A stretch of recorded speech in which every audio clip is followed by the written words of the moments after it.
Tu t'es levé, le lit dansait. Un tremblement t'a parcouru.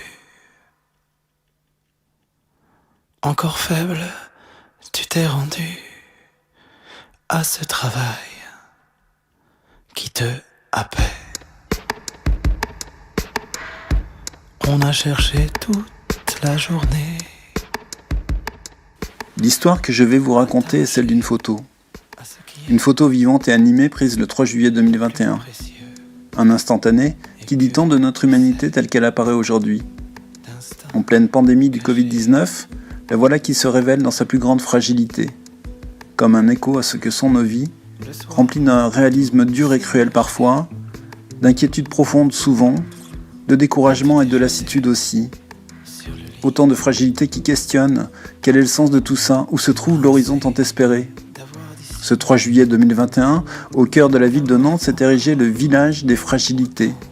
Un village éphémère, bâti là par une centaine de bénévoles du collectif Fragilité Partage.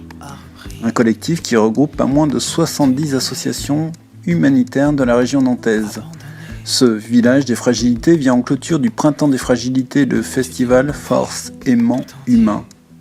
Pendant un mois, les 70 associations ont ouvert leurs portes et leurs cœurs aux habitants de la région nantaise pour leur dire qu'ils ne sont pas seuls face aux difficultés de la vie, aux difficultés de nos vies. Et surtout, comme dirait le philosophe, dire, redire et clamer qu'il n'y a pas de vie minuscule.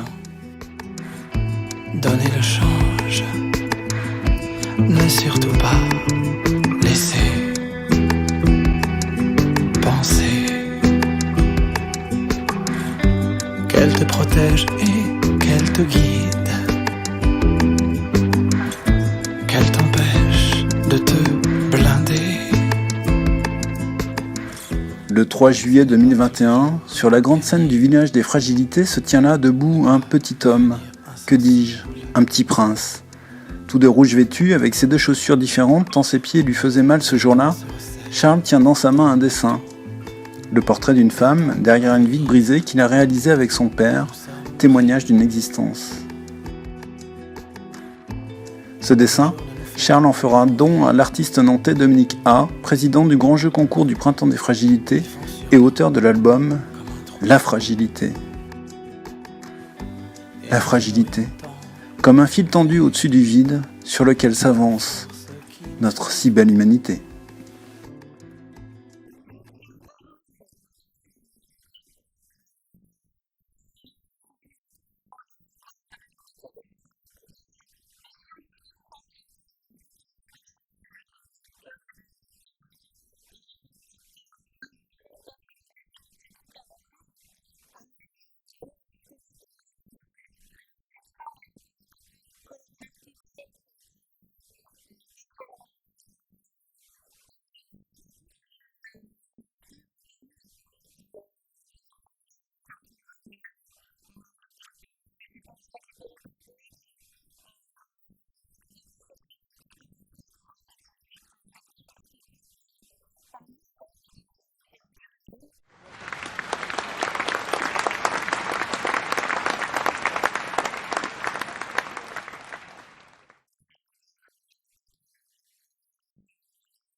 On voit des autoroutes, des hangars, des marchés, de grandes enseignes rouges et des parkings bondés.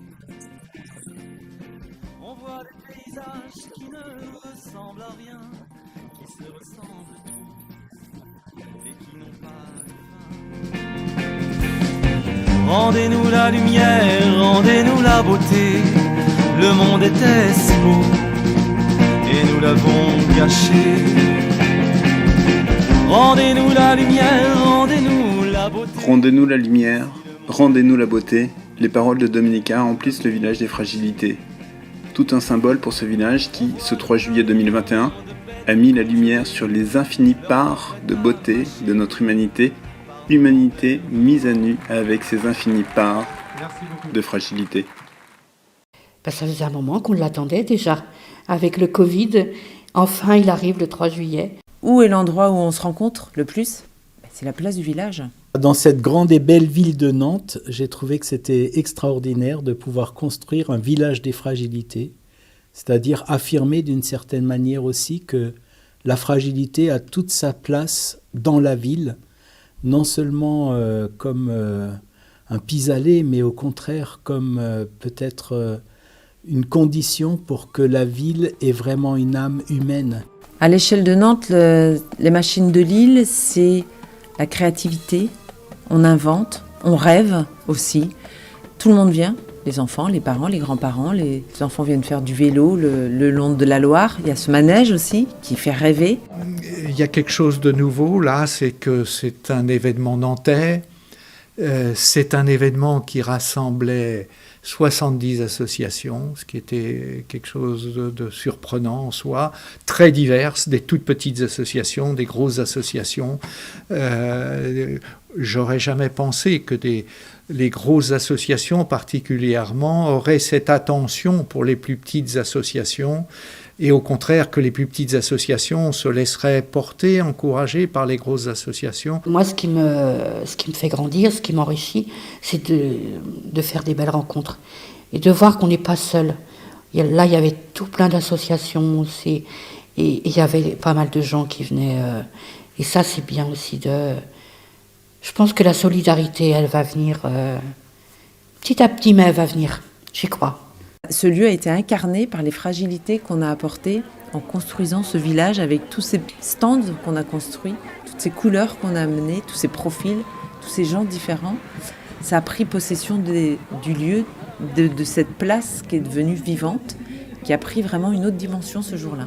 Le printemps des fragilités, c'est vraiment le rassemblement de l'axe qu'on s'est donné d'accompagner les personnes qui sont fragiles.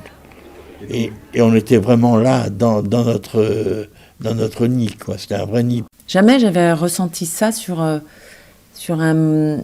partage d'une journée avec des gens que je connaissais peu, finalement, et qui se sont révélés. Enfin, il s'est vraiment passé une communion, c'est peut-être beaucoup dire, mais c'est un peu ça quand même, où on s'est retrouvés en joie. Le village des fragilités, je pense que ce thème-là fait mouche, il touche.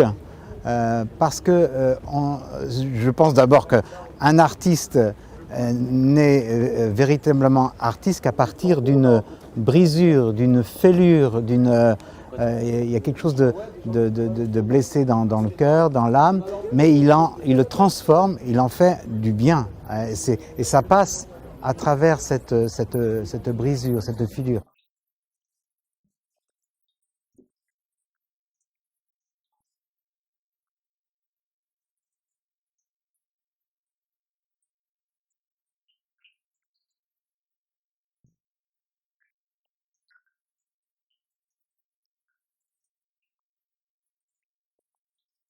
Et ce qui est étonnant, c'est que je suis venue avec des collègues. Je suis venue avec 2 collègues que je connaissais peu et avec qui j'ai discuté 3-4 mois avant, et je leur ai dit « Oh, ben, on fait le printemps des fragilités, on a un stand, est-ce que ça vous intéresserait ?» Puis ils m'ont dit « Pourquoi pas ?» Et en fait, on est resté depuis ce jour-là, on est en lien toutes les 3, on a formé un trio, on a partagé quelque chose, et ça dure, on est devenus super potes.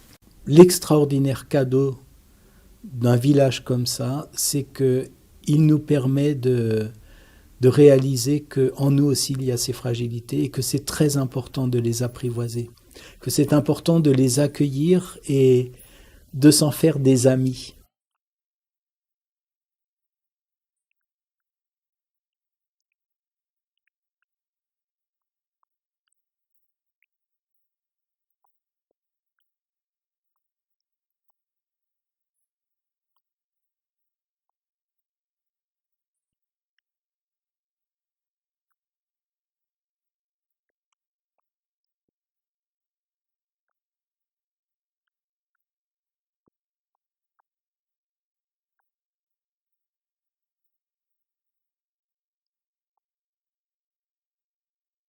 L'idée de fond, c'était que les gens se rencontrent, viennent poser ce qu'ils sont, dire ce qu'ils sont, sans frein, sans limite, avec du naturel. Ce qui était vraiment fabuleux, c'est cette bienveillance chez tout le monde, ces yeux qui pétillaient, qui brillaient pour tous, cette joie d'être ensemble. Parce qu'on a la chance de monter sur une scène, pour eux, ils retrouvent une dignité. Toutes ces personnes retrouvent une dignité.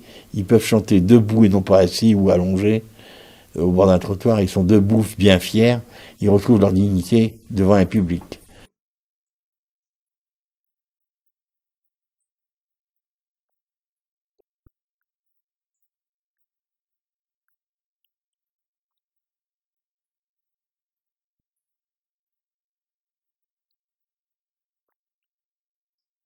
Une émotion qui passait dans tous ces groupes, dans tous ces façons de s'exprimer qu'on a vues. Cette fragilité qui était vraiment une richesse. Ce jour-là, on n'était pas fragile, on était fort. J'avais mis en place avec Madeleine Delarche de faire un flash mob. Et ça a été, c'était magnifique. L'Arche était devant et Madeleine, elle leur faisait la chorégraphie. Et, c'était vraiment beau. Et Soprano. Soprano, c'était la chanson pour les soignants, au moment du confinement. C'était vraiment un chouette moment, ouais. Et même de voir les sourires des gens, la fragilité, elle a été au-delà, voilà, avec les sourires. Ma flamme s'est allumée. On a tous un jour eu ce moment de magie, croisé ce héros, malgré lui, qui veut sauver une vie. Un mot, un sourire, une histoire, et l'espoir fleurit à tous ces héros. Malgré eux, je voulais leur dire merci. Alors moi, j'ai adoré la chanson, la petite chanson des enfants. Ce petit refrain là, j'ai trouvé ça super. J'écris un son, posé, chill, la guitare à la main, prenant le mic devant moi. Je cherche l'inspi, voyageant sur mon lit, toujours posé, chill. J'ai adoré voir Charles sur la scène. Voilà. Surtout que ce jour-là, il avait un problème de pied, il avait 2 chaussures différentes. Voilà, c'est notre leçon de courage, hein, Charles. C'est vrai que c'était vraiment chapeau bas, ouais. Très admirative. Cet être vivant ensemble, c'est quelque chose de juste extraordinaire. Et là, il n'y a pas les gens forts et les gens faibles, et les gens fragiles et les gens puissants. Toute l'humanité partage ça, et le Printemps des fragilités en a été manifestement un exemple. On était tous debout ce jour-là, tous ensemble, et il n'y avait pas ceux qui étaient solides et ceux qui ne l'étaient pas.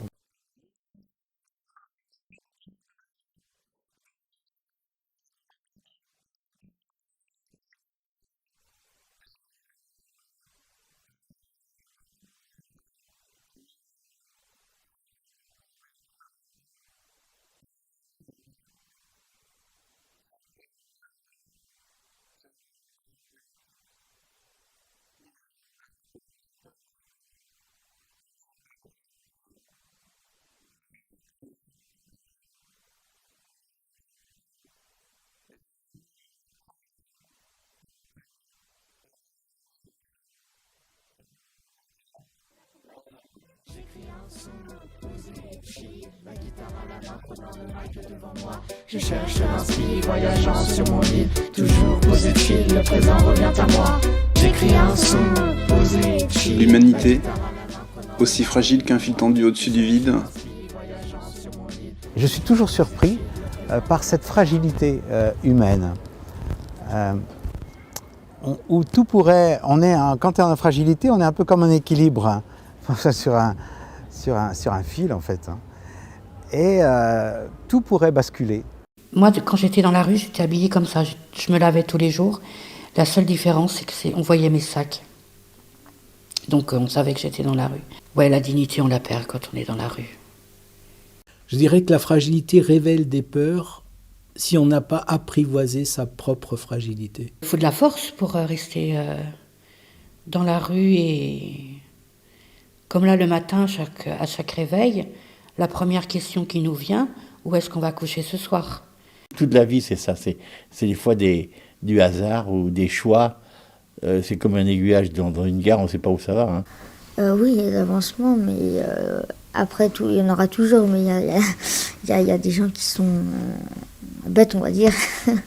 Pour construire la fraternité, c'est sur la fragilité, sur la faiblesse, non pas sur la force de l'être humain, parce que l'être humain est foncièrement fragile. Et si on veut construire à partir des gens forts, à partir des gens solides, à partir des gens compétents, on va construire un monde de puissants, on va construire un monde de surhumanité, on va faire des surhommes, comme on essaye de le faire aujourd'hui avec les nouvelles technologies, ce qui est absurde. Ce qui est absurde, parce que de fait, peut-être quelques-uns vont développer des moyens surdimensionnés, mais la grosse majorité de la population va rester ce qu'elle est, c'est-à-dire une humanité petite, fragile, qui cherche à vivre, tout simplement, et c'est avec cette humanité-là qu'il faut construire. Et c'est dans la mesure où on touche cette fragilité-là que... on peut être ensemble, s'appeler mutuellement, s'encourager mutuellement, faire corps mutuellement. Donc le printemps des fragilités, oui, c'est une étape. Disons que peut-être il faut plutôt dire qu'on a vécu ce jour-là comme une promesse. À la fin de la journée, il y avait le sentiment qu'on était sur le chemin et que le chemin devait continuer. On ne sait pas comment, on ne sait pas ce que ça va être, mais ce chemin-là de construction de la fraternité doit continuer. Et il y a une promesse qui est donnée et qui sera accomplie au fur et à mesure. Si chacun de nous, on continue à y croire, à faire confiance et à oser la rencontre, la vraie rencontre.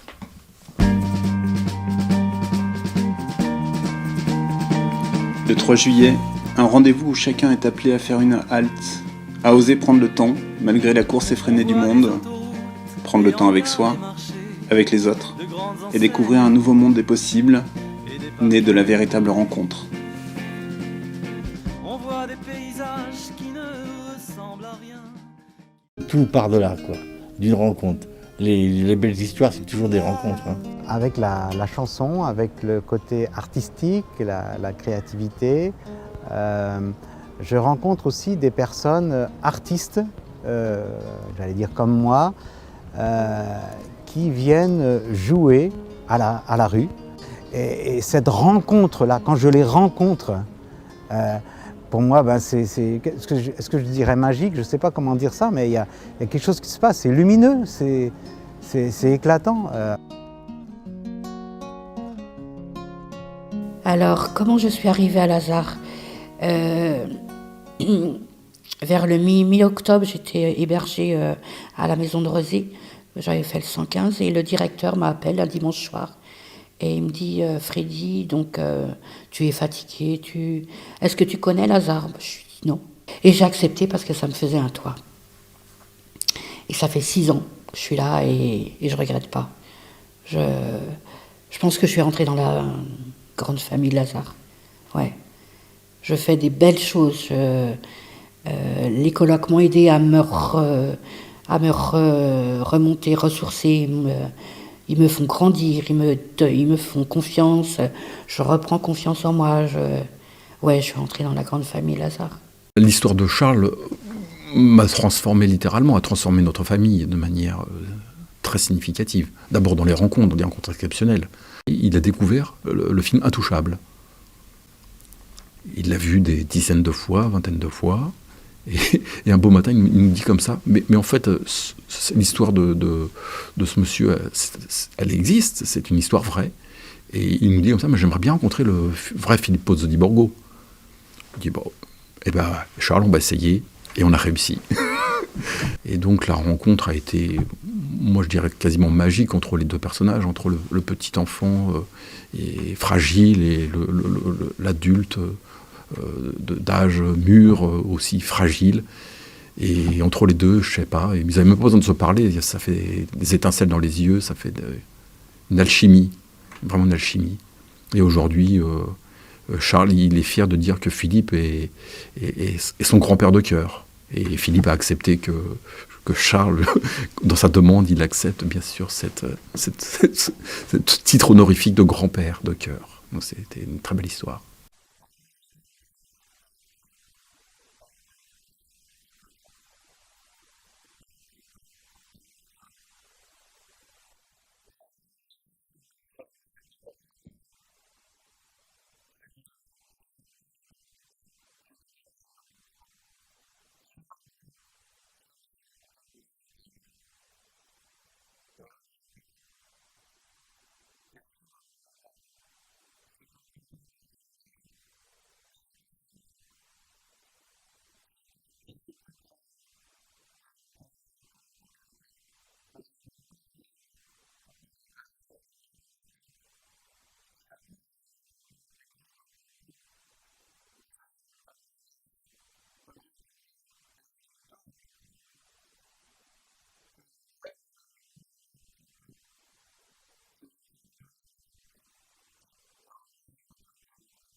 Être en lien avec l'autre, seule réponse à l'urgence de nos vies.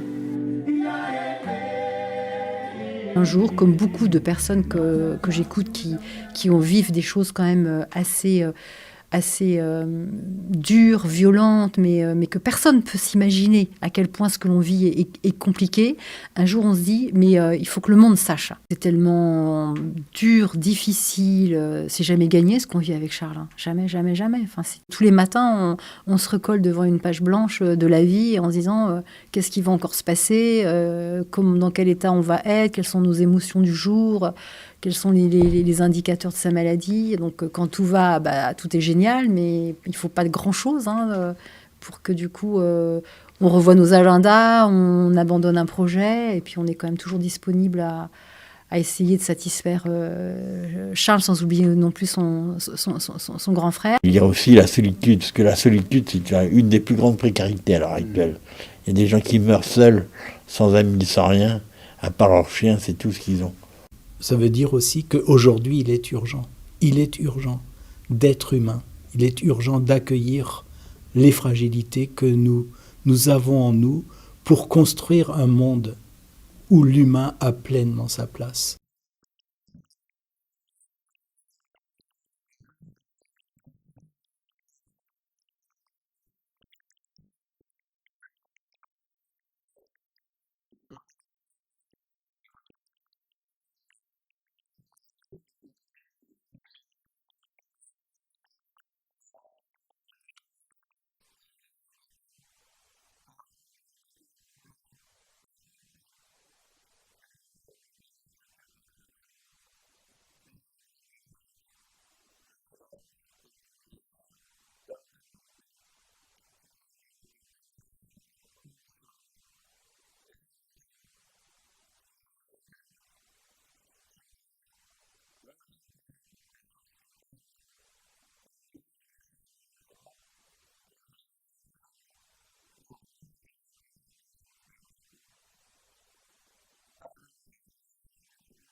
accepter de se laisser traverser par nos fragilités et tendre vers un nouveau chemin, celui de la liberté retrouvée, comme un souffle nouveau. L'expérience de la fragilité, qui est traversée par un nombre impressionnant de personnes, et bien cette expérience-là, c'est elle qui nous transforme. Je viens d'enterrer 3 copains. En 15 jours, j'étais au cimetière pour les accompagner. Il n'y avait pas une chanson, il n'y avait rien, il n'y avait pas une prière, pas un mot. On le met dans le trou, on dit, j'avais l'impression d'enterrer un rat ou un chien. Et je lui dis, une chanson, c'est pas très dur, il suffit toi qui as la communication de la rue, tu peux réunir tes copains, et puis le jour où tu as un copain qui part, on va lui chanter une petite chanson.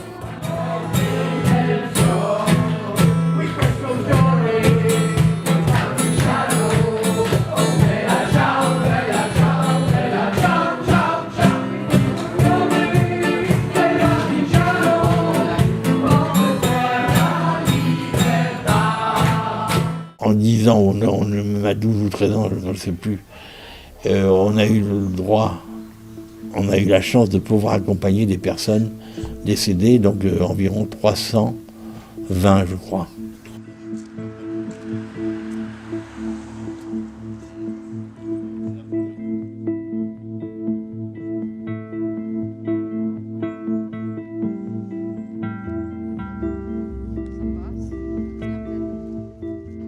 Alors, comment j'ai fait l'expérience de la fragilité ? Le 10 août 2015, je me suis retrouvée à la rue. Oh, c'est court, j'ai fait 3 mois de rue. C'est court et long à la fois, car la rue, c'est fait pour personne.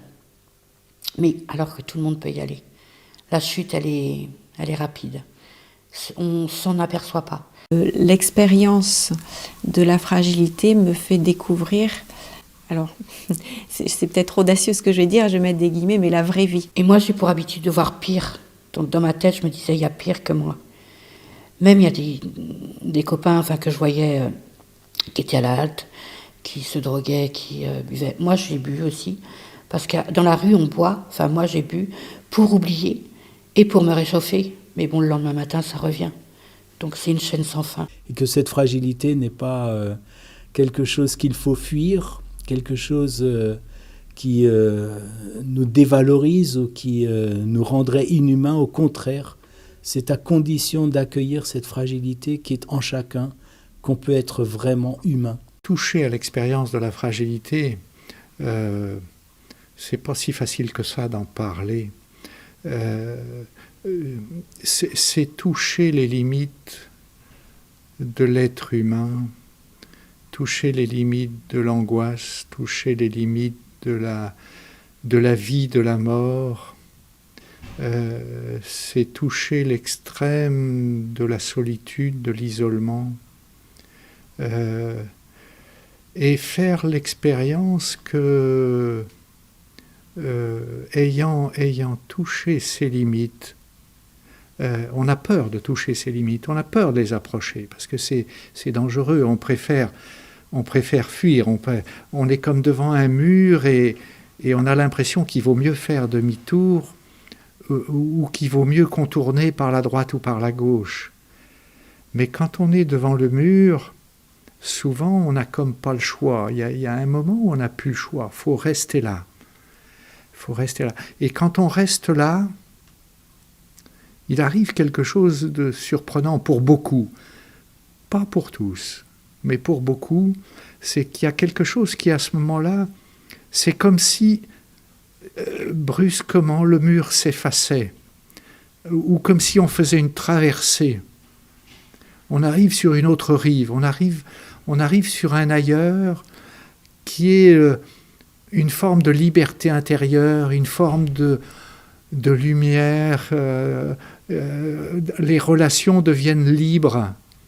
L'échange avec l'autre devient gratuit. Je ne suis plus en train de chercher à survivre, je ne suis plus en train de chercher à me battre pour mon existence, mais quelque chose est donné, quelque chose de la lumière, peut-être c'est le mot qu'il faut garder, puis le mot liberté. Le mot liberté, moi, c'est vraiment l'expérience que j'ai faite à titre personnel. Le premier mot qui m'est arrivé après avoir fait une telle traversée, c'est « je suis libre ». Je suis libre. J'avais plus rien à m'accrocher, j'avais plus de repères, tout était cassé. Mais tout d'un coup, cette expérience énorme de la liberté, je vis. Et ma vie, c'est quelque chose d'énorme, c'est comme le vol d'un oiseau, c'est comme une fleur qui s'ouvre au soleil, c'est juste là.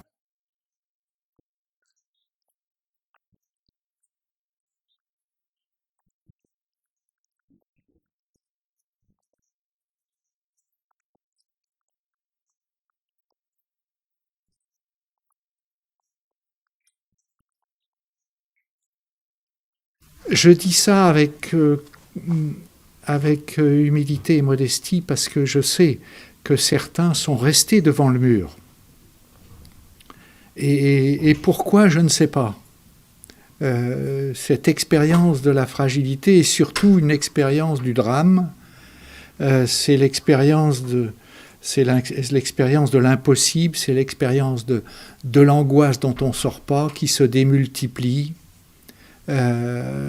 C'est comme une vague qui revient tout le temps et j'ai beau essayer de me battre, d'en sortir, ça vient pas. Pourquoi certains restent derrière le mur? Pourquoi certains traversent? Ça, j'ai pas de réponse à ça. Le fait est, c'est que je constate que ceux qui ont pu traverser ont cette expérience de liberté, d'une vie nouvelle qui s'ouvre à eux. Ceux qui n'ont pas pu restent dans l'angoisse, dans le défi de la vie, dans la survie, dans quelque chose de lourd à porter. Et là, moi je sens que ma mission, elle est d'être là à côté, de cheminer avec et de rester là avec eux, bien qu'ayant fait cette traversée. De rester avec eux derrière le mur et d'accepter que l'autre ne traverse pas.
Le 3 juillet 2021, il y a comme un appel, une invitation à changer de focale, pour apprendre à regarder la fragilité telle qu'elle est présente partout dans la société, telle qu'elle est aussi en nous, telle qu'elle est en l'autre, et ce qu'elle recèle de trésors dès lors que nos fragilités se rencontrent. Loin de me détruire, loin de me déshumaniser, au contraire, j'ai fait l'expérience que ces fragilités me rendaient plus humain, me rendaient plus réel, plus vrai, parce que c'est le propre de l'être humain de porter en lui des fragilités.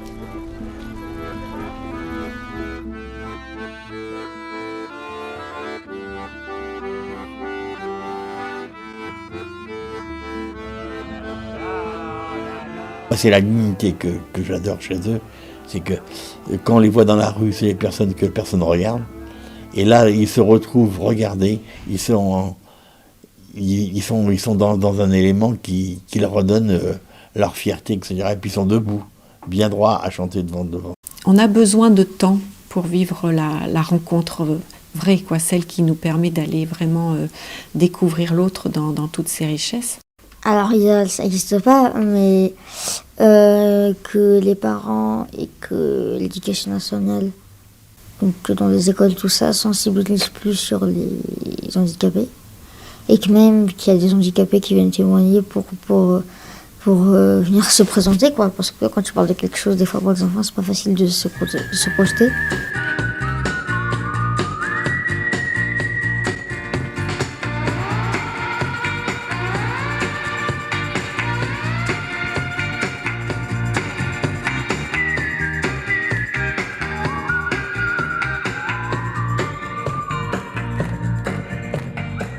Ce qui m'a énormément blessée quand j'étais à la rue, c'est le regard des autres. Moi, je témoigne beaucoup actuellement, et comme je dis, un sourire, c'est gratuit, ça ne mange pas de pain. Heureux celui qui reconnaît sa fragilité. Celui qui ne la reconnaît pas, il est malheureux, il se blinde, il se croit quelqu'un qui ne l'est pas. Il est blindé, il est fermé, quoi. Il joue un jeu. Cette fraternité ne se construira que sur la fragilité, et non pas sur la force. C'est-à-dire, c'est parce que on est attentif aux gens les plus faibles, les plus fragiles, qu'il y a construction de cette fraternité. On n'est pas là pour jouer les coudes les uns par rapport aux autres quand on est face à la fragilité.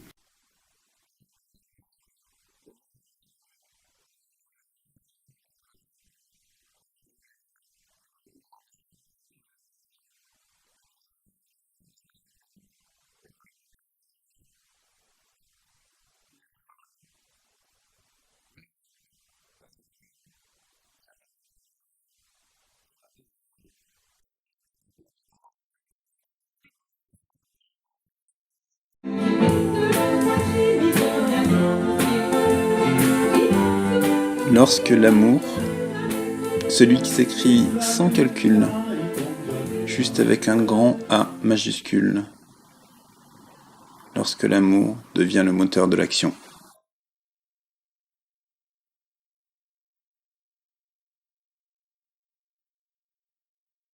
Et je crois qu'il faut une certaine force intérieure, j'utilise ce mot, mais c'est une force dans la douceur et dans la tendresse pour oser tenir dans ce sens de la fragilité. C'est cette capacité relationnelle que l'on découvre et qui est enrichissante et qui est peut-être le moteur de notre vie. Il y a une fraternité où on ne cherche pas à prouver quelque chose, à exister pour imposer quelque chose, mais on existe parce que chacun a sa place et pas une place plus grande qu'un autre. C'est comme un cœur qui s'élargit. Comme moi, mon cœur il s'élargit tous les jours avec Lazare. Voilà, c'est ça. Avec Lazare et le printemps de la fragilité et d'autres événements. Ouais. J'imaginais pas tout ce qu'on avait accumulé tous ces mois et qui avait besoin de se poser, de se partager, de s'exprimer, et que ça allait adoucir cette crise qu'on avait vécue et apporter vraiment un nouvel espoir, quelque chose de nouveau qui se passait ce jour-là et qui nous a fait repartir finalement. Après la crise, on rebondit, on revit c'était une nouvelle naissance. Enfin, c'était la suite, quoi. On repartait. L'amour est un grand mystère. Et dans ce cas particulier de ce printemps des fragilités, j'ai l'impression que l'amour se joue à un niveau très particulier, qui est l'identification. C'est-à-dire, j'aime l'autre parce qu'il me renvoie à moi-même. Il dit quelque chose de moi-même.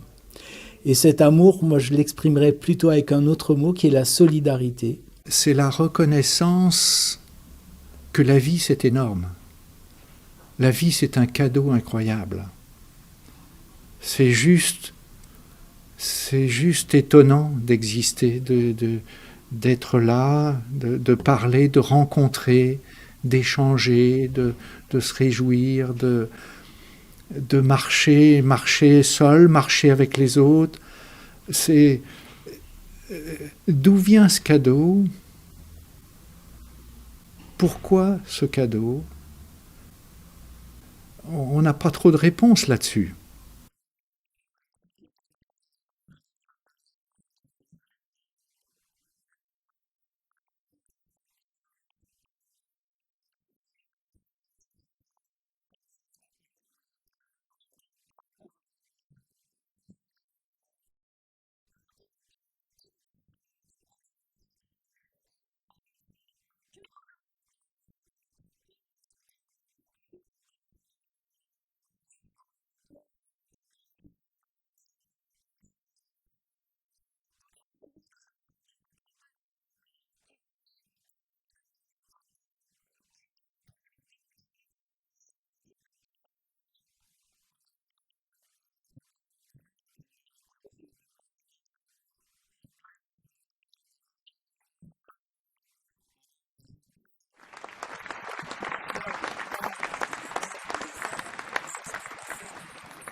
Et si la réponse était là, finalement, sous nos yeux?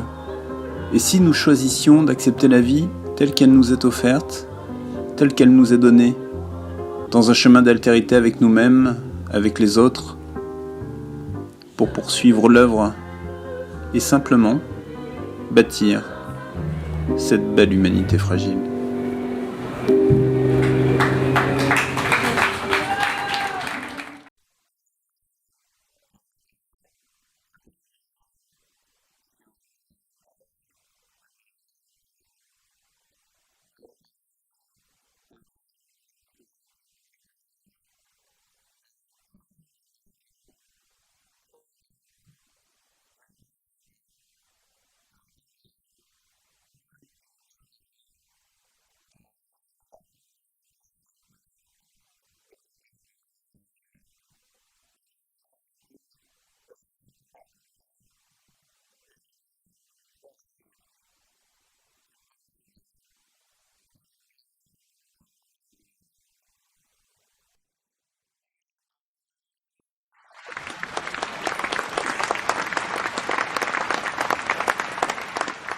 Mais c'est justement cette vie partagée avec d'autres, c'est ce compagnonnage, cet accompagnement mutuel. C'est vrai. Je crois qu'il y avait ça aussi dans cette expérience du printemps des fragilités, en tous les cas de notre objectif de départ. Lorsqu'on est à l'intérieur de cette chorale, on emmagasine des forces énormes, parce qu'on voit les méfaits, mais on les analyse, mais on les voit et on dit, on a de la chance, ils ont de la chance de dans cette chorale, ils s'en sortent, et puis nous aussi on reçoit d'eux énormément de choses, parce qu'ils ont tellement d'exemples à nous donner. On est petits par rapport, ils ont une force aussi de pouvoir vivre ce qu'ils vivent. On prend avec une éponge, on prend non pas leur souffrance, mais l'exemple qu'ils font. Parce que c'est terrible, les maladies, l'alcool et tout, et ils s'en sortent. Ils se battent énormément. La fraternité, dans ce contexte-là, je l'ai d'abord vécue comme je suis un parmi d'autres. Voilà, je suis un de la même manière que tous ceux qui étaient là.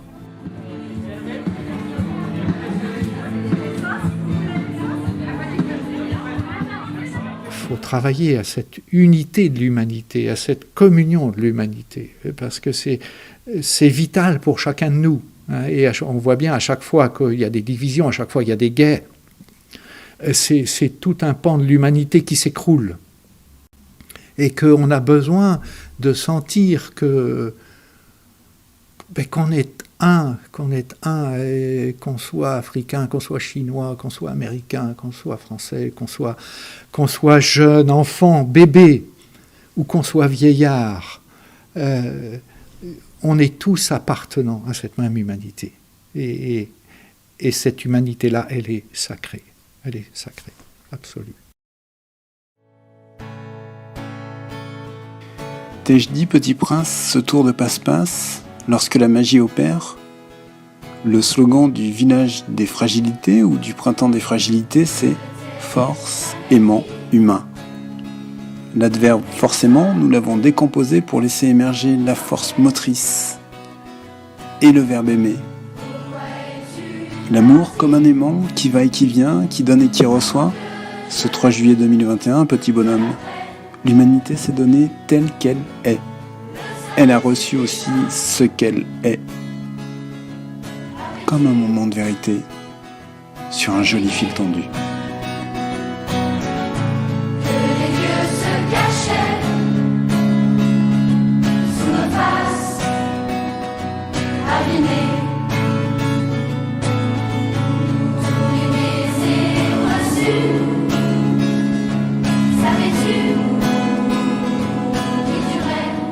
Moi, je suis allée à un zoo et limite, c'était plus moi qui regardais que les animaux, quoi. Voilà, on dit monte du doigt. Ce qui est surtout énervant, c'est quand les parents ne disent rien, ou que c'est même les parents, ou voilà, ou même ce que ça peut créer.